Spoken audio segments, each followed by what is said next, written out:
दोस्तों स्वागत है आपका हाइप क्लासेस में। और आज हम शुरू करते हैं बायोलॉजी का एक बहुत ही important chapter human digestive system. जैसा कि हम जानते हैं डाइजेस्टिव सिस्टम हमारे लिए कितना इम्पोर्टेंट है। जो भी हम फूड इंटेक करते हैं, भोजन करते हैं, वह एक लंबी प्रक्रिया से होता हुआ पच कर और उसका एक्सक्रीटा हमारे शरीर से बाहर निकलता है। तो इसकी शुरुआत होती है भोजन के इंटेक से, भोजन को खाने से। तो शुरू करते हैं हम लोग। जैसे कि हम लोग सबसे पहले फूड को इंटेक करते हैं, मुंह में लेते हैं। तो सबसे पहले जब भोजन हमारे मुख में जाता है तो हमारे जो ओरल कैविटी है, ओरल कैविटी में हमारे पास एक सैलिवरी ग्लैंड होते हैं। 3 सैलिवरी ग्लैंड हमारे ओरल कैविटी में पाए जाते हैं। तीनों सैलिवरी ग्लैंड से जो है एक एंजाइम सेक्रेट होता है, इसका नाम है सैलिवरी अमाइलेज। सैलिवरी अमाइलेज यह एंजाइम मुख्य रूप से जो हमारा कार्बोहाइड्रेट होता है हमारे फूड में, स्टार्च, उसके डाइजेशन के लिए इंपॉर्टेंट होता है। बाकी प्रोटीन और फैट के डाइजेशन पर इसका कुछ खासा असर होता नहीं है। इसमें एक ऐसा भी एंजाइम पाया जाता है सैलिवरी, जो हमारे सलीवा जो सेक्रेट होता है, सलीवा में एक ऐसा भी एंजाइम होता है जो हमारे फूड में जो बैक्टीरिया पाए जाते हैं उसको किल करता है। उस एंजाइम को हम लाइसोजाइम कहते हैं। पाचन तंत्र में इसका कुछ ज्यादा इंपॉर्टेंट है नहीं, तो उसको हम लोग लिखेंगे नहीं, बल्कि उसका नाम लाइसोजाइम होता है। बैक्टीरियोसाइडल नेचर का होता है, बैक्टीरिया को किल करने का काम करता है। तो सैलिवरी अमाइलेज जो एंजाइम हमारे फूड में मुख्य रूप से 3 कंपोनेंट होते हैं। सबसे पहले कार्बोहाइड्रेट, स्टार्च कहते हैं उसके बड़े मॉलिक्यूल को। उसके बाद हमारा प्रोटीन होता है और फैट होता है। तो तीनों का डाइजेशन अलग अलग होता है, अलग अलग एंजाइम्स के द्वारा होता है। तो हमारा जो कार्बोहाइड्रेट है, स्टार्च है, उसका डाइजेशन हमारे मुख में ही शुरू हो जाता है। हमारे जो माउथ में जो सलीवा है, सलीवा में सैलिवरी अमाइलेज एंजाइम है, जिसको कि टाइलिन भी कहते हैं, सैलिवरी अमाइलेज कहते हैं, टाइलिन भी कहते हैं। अमाइलेज से ही अर्थ है जो कार्बोहाइड्रेट का डाइजेशन करे। जहां भी अमाइलेज नाम आएगा वो हमेशा कार्बोहाइड्रेट अर्थात स्टार्च का ही डाइजेशन करेगा। तो सैलिवरी अमाइलेज एंजाइम जो होता है हमारे जो फूड में जो भी कार्बोहाइड्रेट का कंपोनेंट होता है, उसके कार्बोहाइड्रेट के कंपोनेंट को 30% तक डाइजेस्ट कर देता है। इसीलिए जो भी मान लीजिए कि हम जैसे चीनी खाते हैं, शुगर खाते हैं, तो हमारे मुंह में जाते ही हमको मीठा लगने लगता है। क्यों? क्योंकि उसका डाइजेशन मुंह में ही शुरू हो जाता है। सैलिवरी अमाइलेज एंजाइम जो है उसको 30% डाइजेस्ट कर देता है। तो यहाँ पर 30% जो है हमारे कार्बोहाइड्रेट का डाइजेशन हो जाएगा, 30% ओनली स्टार्च। बाकी और जो हमारे फूड में प्रोटीन है या फिर फैट है, उसका डाइजेशन मुंह में बिल्कुल भी नहीं होगा। फिर जो है फूड एक पाइप से होता हुआ स्टमक पहुंचता है। इस पाइप को इसोफेगस कहते हैं। इसोफेगस में कोई भी डाइजेस्टिव एंजाइम सेक्रेट नहीं होता है, इसलिए वहां पर कोई भी डाइजेशन की प्रक्रिया नहीं होती है। वो जो हमारा फूड में हमने रखा था मुंह में, वो सीधा सैलिवरी अमाइलेज के एक्ट होने के बाद सीधा स्टमक में पहुंचता है। स्टमक के हमारे 3 पार्ट्स होते हैं, कार्डिक पार्ट, फंडिक पार्ट और पाइलोरिक पार्ट, तीनों क्रम से लगे हुए हैं। तो हमारे स्टमक का जो इनर वॉल्स है, इनर वॉल्स पे कुछ ग्लैंड्स पाए जाते हैं। उन ग्लैंड्स को गैस्ट्रिक ग्लैंड्स कहते हैं। ये गैस्ट्रिक ग्लैंड्स कुछ सेक्रेट, कुछ हमारे शरीर में कुछ एंजाइम्स को सेक्रेट करते हैं। उन एंजाइम्स का नाम है HCl, पेप्सिन और रेनिन। यही 3 एंजाइम मुख्य रूप से स्टमक का गैस्ट्रिक ग्लैंड सेक्रेट करता है। और भी कुछ कुछ हैं लाइपेजेस वगैरह, बट वो उतने ज्यादा अमाउंट में नहीं होते हैं। तो यही 3 मुख्य रूप से एंजाइम है, HCl, पेप्सिन एंड रेनिन। तो जब हमारा फूड जो है हमारे स्टमक में आता है, तो इस फूड जो है वो HCl एक लिक्विड है और फूड जो हम लोग लिए हैं वो सॉलिड है।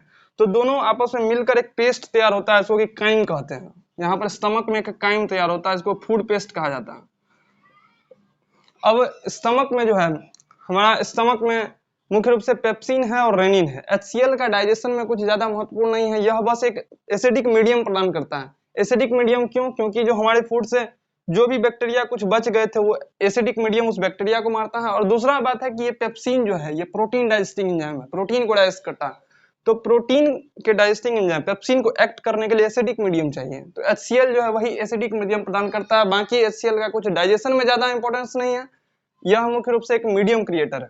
उसके बाद जब फूड हमारे स्टमक में आया, तो स्टमक में हमारे फैट का और स्टार्च का बिल्कुल डाइजेशन नहीं होता है। यहाँ पर सिर्फ और सिर्फ प्रोटीन का डाइजेशन होता है। तो प्रोटीन डाइजेस्टिंग एंजाइम यहाँ पर पेप्सिन है। तो हमारे फूड में जो प्रोटीन प्रेजेंट होता है उसको ये पेप्सिन जो है छोटे मॉलिक्यूल्स में तोड़ता है। अर्थात कि जैसे कि प्रोटीन है, तो प्रोटीन पे पेप्सिन एक्ट करेगा जो कि स्टमक में प्रेजेंट है, और उसको तोड़ देगा पेप्टोन्स में और पेप्टाइड्स में।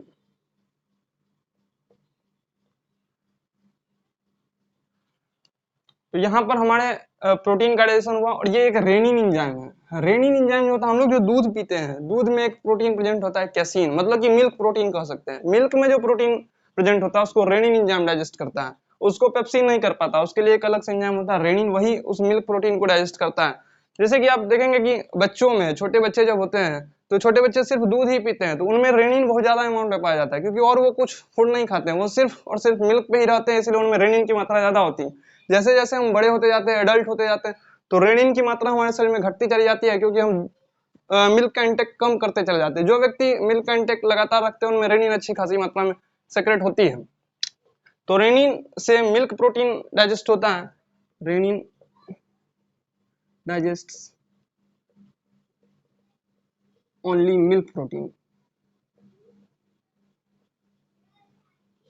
तो स्टमक में सिर्फ हमारे प्रोटीन का डाइजेशन होता है, फैट का और स्टार्च का बिल्कुल डाइजेशन नहीं होता है। तो यहाँ पर प्रोटीन टूटता है पेप्टोन्स में और पॉलीपेप्टाइड्स कह सकते हैं, पॉलीपेप्टाइड्स में मतलब कि पेप्टाइड्स के बड़े बड़े मॉलिक्यूल में। उसके बाद जो है यहाँ से काइम, जो कि फूड पेस्ट बना था स्टमक में, वो आगे बढ़ता हुआ स्मॉल इंटेस्टाइन में आता है। ये स्मॉल इंटेस्टाइन का पार्ट है, ये डुओडेनम है, यहाँ पर ये क्वाइल्ड, ये जेजुनम ऊपर वाला पार्ट है, और नीचे जो ये जो आ रहा है ये इलियम है। उतना नहीं, बल्कि हम कह सकते हैं कि पूरा एक स्मॉल इंटेस्टाइन ही है। तो फूड जो है डुओडेनम यहाँ से होता हुआ, मतलब कि स्मॉल इंटेस्टाइन से होता हुआ, ये इनर, जो कि ये लार्ज इंटेस्टाइन है, ये बड़ा वाला लार्ज इंटेस्टाइन है, इसके अंदर वाले पार्ट ये जो स्मॉल इंटेस्टाइन है, यहाँ वो काइम फूड पेस्ट पहुंचता है। मुख्य रूप से डाइजेशन, मोटा मोटी डाइजेशन जो होता है वो स्मॉल इंटेस्टाइन में ही होता है। स्मॉल इंटेस्टाइन में सभी मॉलिक्यूल्स, अर्थात कि प्रोटीन का, स्टार्च का और फैट का पूर्ण रूप से डाइजेशन हो जाना है। तो जो भी प्रोटीन पेप्टोन्स और पॉलीपेप्टाइड्स बन के आया था उसका डाइजेशन यहीं पे होगा। तो देखिए स्मॉल इंटेस्टाइन जो है, स्मॉल इंटेस्टाइन में 3 जूसेस आते हैं मुख्य रूप से। एक होता है बाइल जूस, जो कि लीवर से आता है, लीवर सेक्रेट करता है बाइल जूस को, और वो स्मॉल इंटेस्टाइन में पहुंचता है। उसके बाद होता है पेनक्रिएटिक जूस, क्योंकि नाम से ही लग रहा है कि पेनक्रियास से सेक्रेट होता है, और वो स्मॉल इंटेस्टाइन में पहुंचता है। तीसरा है इंटेस्टिनल जूस,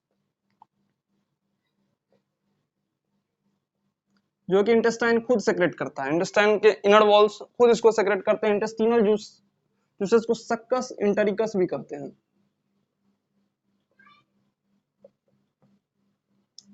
ये 3 एंजाइम मिलकर ही मुख्य रूप से अब जो भी भोजन बचा हुआ है उसका डाइजेशन करेंगे। बाइल जूस जो होता है, बाइल जूस डाइजेशन बिल्कुल नहीं करता है, बल्कि ये सिर्फ फैट का इमल्सिफिकेशन करता है। इमल्सिफिकेशन मतलब हुआ कि जो भी फैट मॉलिक्यूल्स हमारे फूड में है उसको छोटे मॉलिक्यूल्स में तोड़ता है, बड़े मॉलिक्यूल्स को सिर्फ छोटे मॉलिक्यूल्स में तोड़ेगा, उसका डाइजेशन बिल्कुल नहीं करेगा। और किसी भी प्रोटीन और कार्बोहाइड्रेट में बाइल जूस का कोई एक्शन नहीं होता। तो फैट जो है हमारे ऊपर से चलकर आया हुआ है, फैट का डाइजेशन आपने देखा कहीं नहीं हुआ है, मुख में भी नहीं हुआ है, स्टमक में भी नहीं हुआ है, मुख्य रूप से इसका डाइजेशन यहीं पे होगा।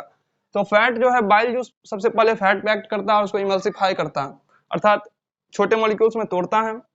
और उसके बाद जो वो छोटे मॉलिक्यूल्स बने हुए हैं उस पर स्मॉल इंटेस्टाइन का एंजाइम है इंटेस्टिनल जूस। इंटेस्टिनल जूस में लाइपेज होता है, लाइपेज। लाइपेज वर्ड जहां भी होगा वो हमेशा फैट का डाइजेशन ही करेगा।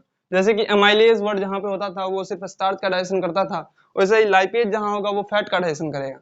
तो इंटेस्टिनल जूस में इंटेस्टिनल लाइपेज और पेनक्रिएटिक जूस में पेनक्रिएटिक लाइपेज, दोनों में लाइपेज एंजाइम होंगे और वो जो है मुख्य रूप से फैट का डाइजेशन करेंगे। तो ये दोनों पेनक्रिएटिक जूस के पेनक्रिएटिक लाइपेज और इंटेस्टिनल जूस का इंटेस्टिनल लाइपेज, ये दोनों मिल करके फैट मॉलिक्यूल को सीधा सीधा फैट को तोड़ देगा फैटी एसिड में प्लस ग्लिसरॉल में, जो कि फैट का सबसे स्मॉल मॉलिक्यूल है, और यहाँ से ये फिर ब्लड में सर्कुलेट हो जाएगा और इसका एसिमिलेशन होगा। उसके बाद फूड में बचा हुआ है प्रोटीन। प्रोटीन का डाइजेशन हम देखे थे कि यहाँ पर स्टमक में भी हुआ था, पॉलीपेप्टाइड्स और पेप्टोन्स में टूटा था। अब ये जो छोटे मॉलिक्यूल्स हैं, अब ये फिर स्मॉल इंटेस्टाइन में जब आए हैं तो ये पेनक्रिएटिक जूस में ट्रिप्सिन नामक एंजाइम होता है, जो कि डाइजेशन करेगा प्रोटीन का। इसमें ट्रिप्सिन एंजाइम जो होगा वही मुख्य रूप से इसको तोड़ देगा छोटे मॉलिक्यूल्स में। तो ये ट्रिप्सिन जो है इस प्रोटीन को तोड़ देगा एमिनो एसिड में, जैसे कि यहाँ प्रोटीन को एमिनो एसिड में तोड़ देगा ट्रिप्सिन एंजाइम, जो कि पेनक्रिएटिक जूस में पाया जाता है। बाकी अब प्रोटीन का भी डाइजेशन हो गया। वो एमिनो एसिड जो है प्रोटीन का सबसे स्मॉल मॉलिक्यूल है। अब जो बचा हुआ है हमारे पास वो है कार्बोहाइड्रेट अर्थात स्टार्च। स्टार्च का 30% डाइजेशन तो मुंह में भी ही हो गया था सिलेबस से। अब जो बचा हुआ स्टार्च हमारे स्मॉल इंटेस्टाइन में आया है उसमें एक्ट करेगा हमारा इंटेस्टिनल एमाइलेज और पेनक्रिएटिक एमाइलेज। पेनक्रियाज में पेनक्रिएटिक एमाइलेज होगा, इंटेस्टाइन में इंटेस्टिनल जूस में इंटेस्टिनल एमाइलेज होगा, और वो दोनों मिलकर के जो है इस बचे हुए कार्बोहाइड्रेट अर्थात स्टार्च को जो है वो तोड़ देंगे उसके छोटे मॉलिक्यूल्स में, जो कि स्टार्च या फिर कार्बोहाइड्रेट का छोटा मॉलिक्यूल होता है, सबको पता होगा, ग्लूकोज, फ्रुक्टोज और गैलेक्टोज होता है। और यहाँ से फिर ये हमारे बॉडी में एसिमिलेट अर्थात ब्लड के साथ मिलकर के सारे बॉडी में सर्कुलेट हो जाएगा। बाकी जो भोजन जो हो गया, जो हमारे बॉडी से उससे न्यूट्रिएंट्स जो भी मिलना था, एमिनो एसिड, ग्लूकोज या फिर फैटी एसिड, वो सारे जब निकल गए तो वो जो हमारे शरीर में बचा है वो मुख्य रूप से एक्सक्रीटा ही है। उससे कुछ और वाटर एब्जॉर्प्शन भी होता है लार्ज इंटेस्टाइन में। लार्ज इंटेस्टाइन जो होता है मुख्य रूप से वाटर का एब्जॉर्प्शन करता है, इसमें फूड का डाइजेशन बिल्कुल भी नहीं होता। लार्ज इंटेस्टाइन वाटर का एब्जॉर्प्शन करेगा और बाकी जो हमारे बच गया है एक्सक्रीटा वो यहाँ रेक्टम में आकर के जमा हो जाएगा और टाइम टू टाइम हमारे एनल यहाँ पे स्फिंक्टर होता है वो ओपन होता है और ये एनस से जो है वो एक्सक्रीटा टाइम टू टाइम बाहर आता रहेगा। तो दोस्तों आज हमने समझा ह्यूमन डाइजेस्टिव सिस्टम, और फिर अगले ह्यूमन फिजियोलॉजी के एक और सिस्टम के साथ हम लोग अगले क्लास में